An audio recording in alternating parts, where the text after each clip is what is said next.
Bueno, el abordaje desde las unidades del dolor del cáncer o del dolor en el cáncer creo que es absolutamente fundamental. Por desgracia, durante mucho tiempo en España las unidades del dolor hemos estado muy enfocadas a lo que es el dolor no oncológico y en muchas de ellas se ha descuidado el abordaje del dolor oncológico, ¿no? Entonces esto pues es necesario un cambio, entre otras cosas porque en España solamente el año pasado se diagnosticaron 276.000 casos nuevos de cáncer. Entonces pues evidentemente hay muchos pacientes que a lo largo de toda su enfermedad vamos a ver que van a tener dolor, un 35% al inicio, un 90% en estadios finales y hasta, según un estudio reciente, un 46% en pacientes en España de largos supervivientes. Entonces, esto evidentemente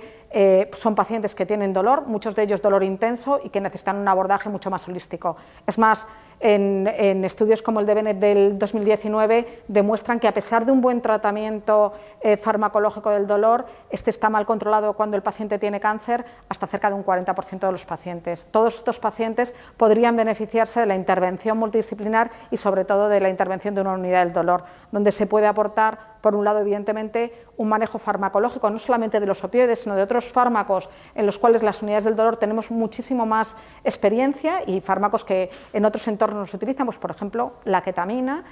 hasta técnicas intervencionistas que evidentemente son específicas de las unidades del dolor, ya sean técnicas con utilización de alcohol, técnicas de radiofrecuencia convencional o infusión espinal, incluso la estimulación para pacientes que son largos supervivientes y que tienen, por ejemplo, polineuropatías por quimio. Entonces,